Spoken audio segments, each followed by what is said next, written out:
여러분 안녕하십니까? 오늘 또 참으로 좋은 날입니다. 하나님이 담대한 신앙을 주시기 바랍니다. 저는 오늘 마태복음 9장 8절로 26절의 말씀을 가지고 새 삶을 창조하는 믿음의 법칙이라는 제목으로 여러분과 함께 은혜를 나누고자 합니다. 현대사회가 점점 진보해가고 과학기술의 발달해감에 따라 인류의 생활 수위는 날로 향상되어 왔지만 그와 비례하여 지구상의 천연자원은 계속해서 줄어들어가고 있습니다. 그래서 이런 추세로 나가려는 어느 학자가 얘기했듯이 20세기의 과학 문명을 꽃피우게 한 중심 자원인 석유도 얼마 있지 않아 지구상에서 자취를 감추고 말 것입니다.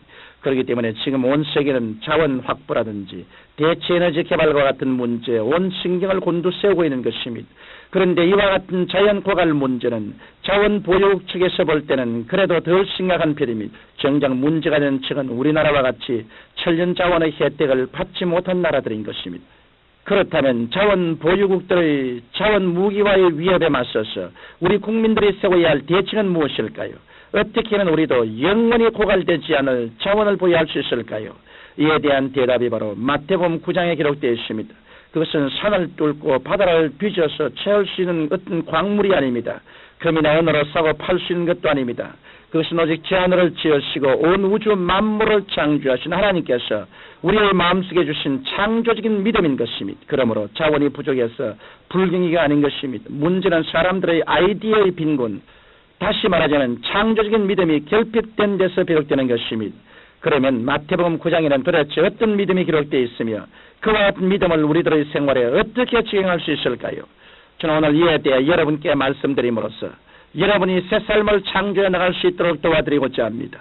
첫째로 12년 동안이나 혈루병을 앓았던 여인의 믿음을 살펴보십시다. 아무리 건강했던 사람이라도 단 몇 달 동안만 병석에 눕게 되면 비관에 빠져 거의 폐인이 되다시피 하는 것이 보통입니다. 그런데 무려 12년 동안이나 혈루병으로 고생했으니 이 여인의 상태는 어떠했겠습니까? 그뿐만 아니라 전통적으로 유대에서는 혈루병을 문둥병과 같이 부정한 병으로 취급했기 때문에 그 여인은 가족과 친지와 이웃의 곁을 떠나 사람의 발길이 닿지 않은 외딴 곳에 살 수밖에 없었습니다. 그렇기 때문에 이 여인이야말로 완전한 절망 가운데 빠져서 죽는 날만 기다리고 있었습니다. 그런데 바로 이 여인에게 기적이 일어났었습니다. 그 기적은 처음에는 눈에 보이지 않은 것으로부터 시작되었습니다.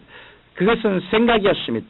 즉 이 여인은 각색 병자를 치료해 주신 예수님에 관한 소식을 듣자마자 병든 몸, 버림받은 몸, 죽을 날이 얼마 남지 않은 몸이라고 자각해왔던 과거의 부정적인 사고방식을 나도 고침받을 수 있다, 나도 남들처럼 달라는 가정을 가질 수 있다라는 긍정적인 사고방식으로 변화시켰던 것입니다. 이처럼 삶의 이욕을 잃었던 여인이 자기의 마음속의 이미지를 바꾸자 그의 말도 달라지고 그의 생활도 달라지게 되었습니다. 그래서 옛날에는 아무리 용활한 의사에게 치료를 받으면서도 난 고침받을 수 없다라고 마음을 굳게 들었지만 이제는 예수 그리스도의 그릇만 만져도 고침받을 수 있겠다라고 입으로 시인할 정도까지 되었던 것입니다. 그래서 이 여인은 이러한 믿음을 가지고 예수님께서 그 여인의 동리를 지나가실 때 붐비는 사람들의 틈을 헤치고서 결국 예수님이 옷에 손을 대었던 것입니다. 그러자 예수님의 권능이 여인에게 임함으로 말미암아 이 여인을 12년 동안이나 괴롭혀왔던 혈루의 그런이 뿌리채 뽑혀주고 말았던 것입니다. 변화된 생각과 믿음 위에 하나님의 기적이 일어났던 것입니다. 둘째로 죽었다가 다시 살아난 회당장 야이로의 딸에 대해서 살펴보기로 하겠습니다. 야이로는 혈루병을 앓던 죄인보다 훨씬 다급한 처지에 있었습니다. 왜냐하면 금지옥엽같이 키워왔던 딸이 숨을 거두었기 때문이었습니다. 그러나 그는 그렇다고 해서 예수님께 선뜻 나갈 수 있는 처지에 놓여 있지 않았습니다. 왜냐하면 야이로는 그 당시 바리새인들의 전당이었던 회당의 장이었기 때문이었습니다. 그러나 이러한 것이 그에게 문제가 되지 않았습니다. 그래서 그는 예수님께 달려가 내 딸의 몸에 손을 얹어소서 그러면 살겠나이다라고 놀라운 믿음의 고백을 했던 것입니다. 그는 이처럼 내 딸은 다시 살아난다는 분명한 이미지를 가지고 있었던 것입니다. 그러자 예수님께서는 야이로의 믿음을 보시고 그의 집에 가셔서 호국하고 피리 부는 무리들을 쫓아내시고 나서 소녀의 손을 붙잡고 소녀야 일어나라고 말씀하시므로 죽었던 야이로의 딸이 기적적으로 살아났던 것입니다. 셋째로 혈루병 앓던 여인과 회당장 야이로 이야기를 통해서 우리가 배울 수 있는 새 삶을 창조하는 믿음의 법칙에 대해서 살펴보기로 하겠습니다. 우리가 마태복음 9장에서 배울 수 있는 믿음의 첫 번째 법칙은 나는 구원받을 수 있다라는 긍정적인 이미지를 갖는 것입니다. 나는 할 수 없다, 나는 안 된다, 나는 망한다라고 말하는 사람은 결코 새로운 삶을 창조해낼 수 없습니다.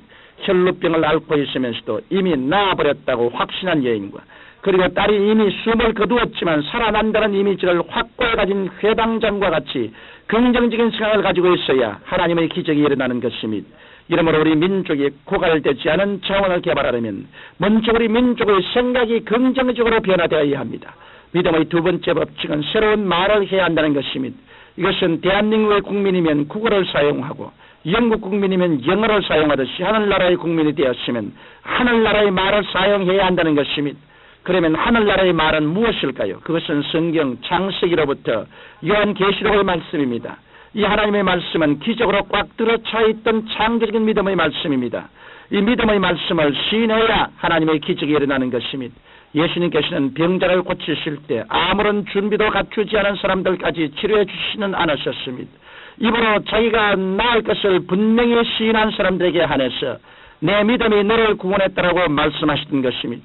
그러므로 우리 민족이 새 삶을 창조하기 위한 자원을 얻기 위해서는 우리 국민 모두가 예수 그리스도를 믿고 이미지를 바꾼 후에 우리의 말까지도 바꾸어야 하는 것입니다. 믿음의 세 번째 법칙은 무리의 법칙입니다. 무리의 법칙이란 참새는 참새끼리 모이고 오리는 오리끼리 모인다는 것입니다. 그런데 이와 같은 자연계의 법칙은 영적인 세계에서도 동일하게 적용됩니다. 그렇기 때문에 주님께서는 회당장 야이로의 집에서 호국하고 피리 부는 무리들을 내어 쫓고 그 대신 믿음으로 충만한 야이로와 제 아들을 데리고 집안으로 들어가셨던 것입니다. 이러므로 우리 민족의 자원 확보는 민족적인 단합으로 이루어질 수 있는 것입니다. 긍정적으로 변화된 생각과 변화된 말을 하는 사람들이 모두 하나로 뭉쳐야 하는 것입니다. 믿음의 네 번째 법칙은 이상과 같은 믿음을 가지고 결정적인 순간을 만드는 것입니다. 혈루병 앓던 여인에겐 예수님의 옷자락에 손을 대는 순간이 결정적인 순간이었습니다. 이와 같이 우리도 예수님을 만날 결정적인 순간을 만들어야 합니다. 예수님께서는 오늘날에도 저와 여러분의 곁을 지나가고 계십니다. 그런데 수많은 사람들이 이 믿음의 법칙을 알지 못하고 비록 안다 할지라도 실생활에 적용하지 않기 때문에 아무런 기적이 일어나지 않고 있습니다. 그러나 주님께서는 믿음의 법칙을 실생활에 적용하는 사람 앞에서는 걸음을 멈추시고 사랑하는 자여 내 믿음이 너를 구원하였으니 평안히 가라. 내 믿음이 너를 구원하느라고 말씀하시는 것입니다. 청취자 여러분, 여러분도 새 삶을 창조하시기를 원하십니까? 그렇다면 오늘 이 시간에 여러분의 생각을 바꾸십시오. 그리고 새로운 천국의 말인 하나님의 말씀을 말하고 무리의 법칙을 잘 따름으로 말미암아 예수님을 만나는 결정적인 순간을 가지십시오. 그리하면 여러분의 개인과 우리 민족 위에 놀라운 기적이 풍성하게 일어날 것입니다. 사랑하신 아버지 하나님, 믿음의 법칙을 다 터득하여 믿음으로 살게 하여 주옵소서. 예수님 이름으로 기도합니다. 아멘.